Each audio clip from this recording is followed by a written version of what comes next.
হয়েছে তার জন্য যতটুকু চেষ্টা করে সবটুকু আমরা করব। ফ্র্যাঙ্কলি স্পিকিং যদি আমি বলি, যে পর্যন্ত চুক্তির স্বাক্ষর না হয় সেই পর্যন্ত একবারে 100% নিশ্চিত বলাটা ঠিক হবে না, বাট আমাদের সমস্ত চেষ্টা আছে। আর আমার এক ভাই যে বললেন যে কবে নাগাদ চুক্তি হতে পারে, আমার বিশ্বাস হয়তোবা অগাস্টের শেষে অথবা সেপ্টেম্বরের প্রথম সপ্তাহে আশা করছি চুক্তিটা হবে। চুক্তিটা হয়ে গেলে তখন আমাদের যেটা প্ল্যান, ফার্স্ট ট্রেনিংটা 16 ডিসেম্বর উদ্বোধন হয়, উদ্বোধন পরবর্তীকালীন সময়ে এটা কখনো অপারেশন বন্ধ করা যাবে না। আমরা বলি আমাদের এক্সপেকটেশন হচ্ছে 25 to 20% অফ এটিএম, মানে আমি যত রকম ট্রাফিক এখন হ্যান্ডেল করি, যত রকম বিমান এখানে চলাফেরা করে, তার 25 ভাগ অথবা 20 ভাগ বিমান আমরা প্রথমে শুরু করতে পারবো, সেটা আমার আশা, আমাদের expectation from the Japanese side, এবং এটা কখনোই শুরু হওয়ার পর বন্ধ হবে না, এই রিকোয়েস্ট আমরা ওদের করেছি।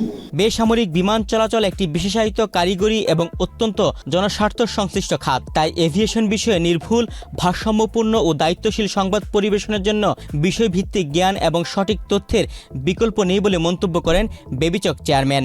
সোমবার 20 জুলাই বেবিচক কার্যালয়ের অডিটোরিয়ামে দেশের এভিয়েশন খাত নিয়ে গণমাধ্যম কর্মীদের কারিগরি ও বাস্তব ভিত্তিক জ্ঞান আরও সমৃদ্ধ করতে civil aviation and air traffic operation শীর্ষক একটি কর্মশালায় প্রধান অতিথির বক্তব্যে বেবিচক chairman air vice marshal Mohammad Mustafa Mahmud Siddique এসব কথা বলেন।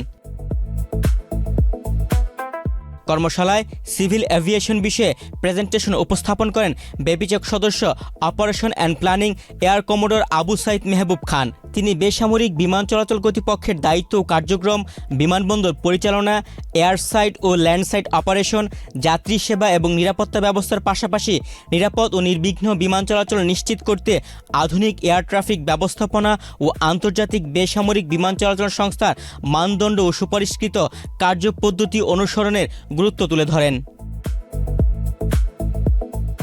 এ সময় গণমাধ্যম কর্মীদের উদ্দেশ্যে বেবিচক সদস্য প্রশাসন মোহাম্মদ লাবদুর রহমান বলেন, হজ যাত্রীদের নির্বিঘ্নে সেবা নিশ্চিত করতে বিমানবন্দরে এম্বার্কেশন ফি, যাত্রী নিরাপত্তা ফি ও এয়ারপোর্ট ডেভেলপমেন্ট ফি মওকুফের বিষয়টি উপস্থাপন করেন।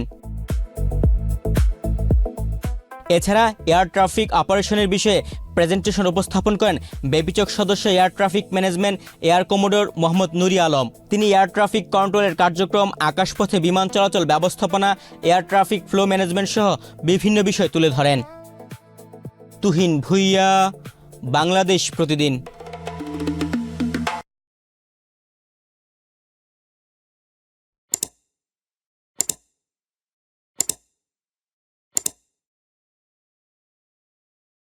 একসময় বিশ্বের সবচেয়ে প্রভাবশালী দেশ ছিল যুক্তরাষ্ট্র।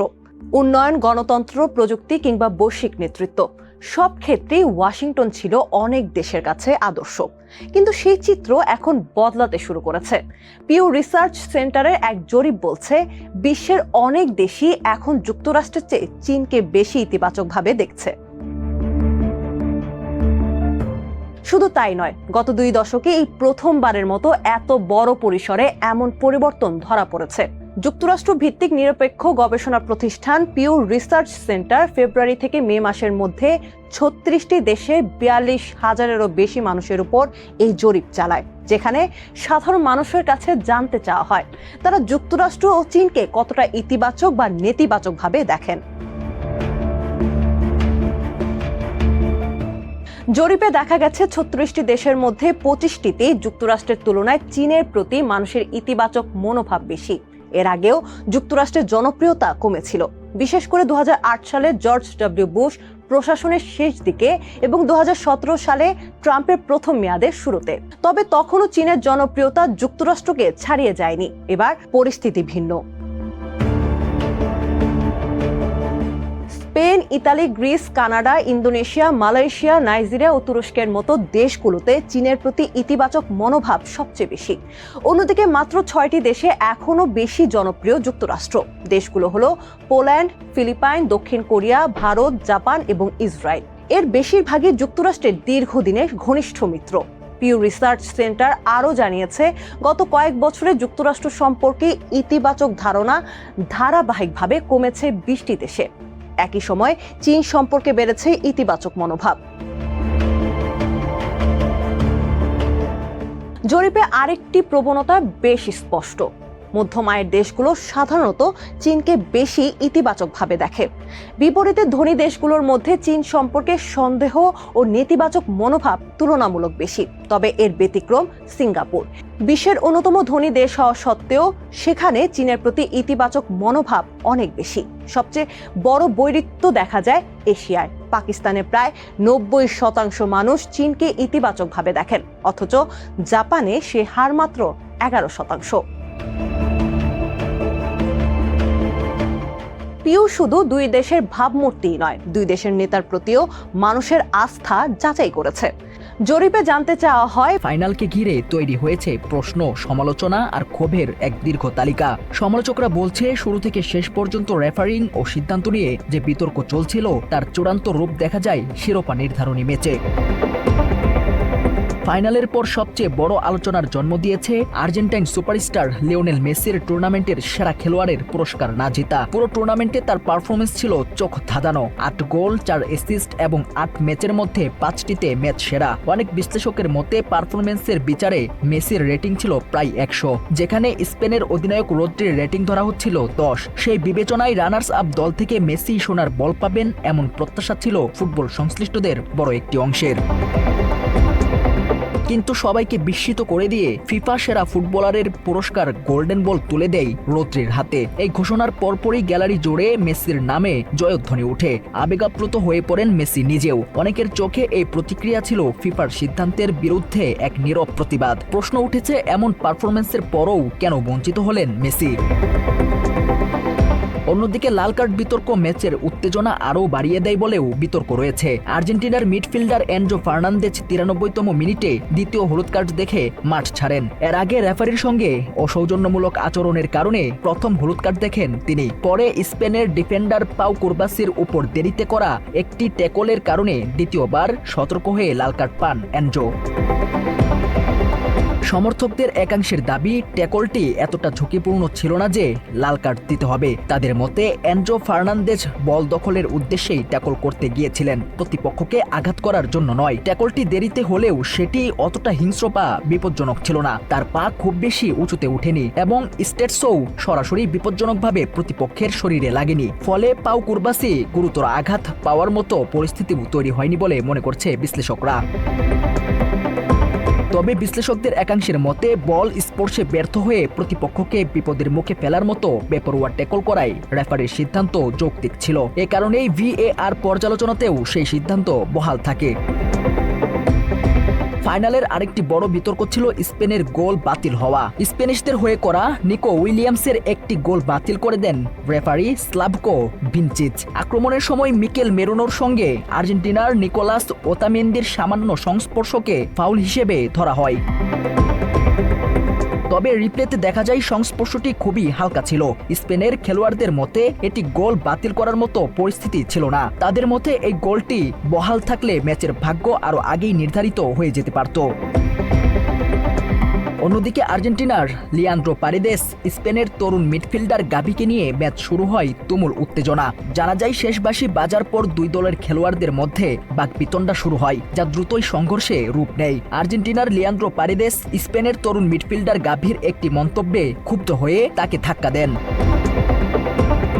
মাত্র 30% টাকায় জমির মালিক হয়ে নতুন বাংলাদেশের গড়ে তোলার স্বপ্ন দেখা বাংলা বসতি। এর পরপরই দুই দলের খেলোয়াড়রা জড়ো হয়ে যায় এবং পরিস্থিতি দ্রুত উত্তপ্ত হয়ে ওঠে। ধাক্কাধাক্কি, চিৎকার চেঁচামেচি সব মিলিয়ে মাঠের পরিবেশ নিয়ন্ত্রণের বাইরে চলে যাওয়ার উপক্রম হয়। শেষ পর্যন্ত সতীর্থ খেলোয়াড় ও কোচিং স্টাফরা এগিয়ে এসে পরিস্থিতি শান্ত করার চেষ্টা করে।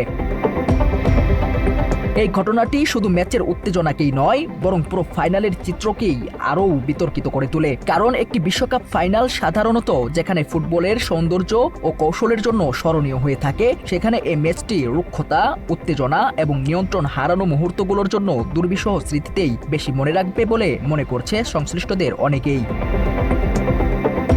বিশ্লেষকদের মতে 2026 বিশ্বকাপ যেন হয়ে উঠেছে এক বিতর্কময় আসর, যেখানে উপভোগ্য ফুটবলীয় মুহূর্তগুলো বারবার আড়াল হয়ে গেছে সিদ্ধান্ত নিয়ে প্রশ্ন, রেফারিং বিতর্ক আর খেলোয়াড়দের উত্তেজনায়। তাদের মতে এই আসরটি হতে পারত ইতিহাসের অন্যতম সুন্দর ও উপভোগ্য একটি বিশ্বকাপ, যেখানে স্মরণীয় হয়ে থাকত শুধুই অসাধারণ গোল, নিখুঁত কৌশল আর খেলোয়াড়দের নৈপুণ্য। কিন্তু হয়েছে ঠিক যেন তার উল্টো। Rakib Idris, Bangla addition.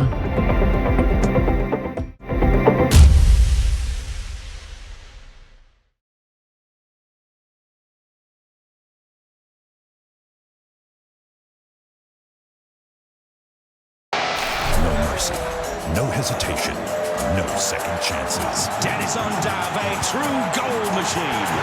He doesn't score by accident. He hunts, strikes, he finishes. Brutally taken. Tonight, Union knows what's coming and they want to shut him down. Break his rhythm. চলছে তথাকথিত ভারতীয় দুলালের তাল মিছরির তৈরির কাজ। উন্মুক্ত বাথরুমের পাশেই রাখা কাঁচামাল, চারদিকে ময়লা আবর্জনা, নেই স্বাস্থ্যবিধির ন্যূনতম কোনো বালাই। One parcel, more ways to send. Pathao parcel has expanded. Explore the new parcel. এমন পরিবেশেই প্রকাশ্য তৈরি হচ্ছে খাদ্যপণ্য। দর্শক, আপনার আমার বাসায় পৌঁছে যায় এসব নিম্নমানের তাল মিছরি। আমরা দেখতে পাচ্ছি যে দুলাল তাল মিছরি, যার 500 গ্রাম মূল্য রয়েছে গায়ে 85 টাকা। একটি অস্বাস্থ্যকর পরিবেশে আবাসিক ভবন ভাড়া নিয়ে তারা এরকম বাণিজ্যিক কার্যক্রম পরিচালনা করছেন। সবচেয়ে বড় যে ব্যাপারটি আমরা দেখছি যে এখানে প্রত্যেকটি কার্টুনে এই তাল মিছরি ভরে কিন্তু দেশের বিভিন্ন জায়গায় তারা পৌঁছে দিচ্ছে। এবং আমার ঠিক পাশেই যদি একটু দেখানোর চেষ্টা করি যে পুরান ঢাকাবাসী গ্যাস সংযোগের অভাবে তাদের চরম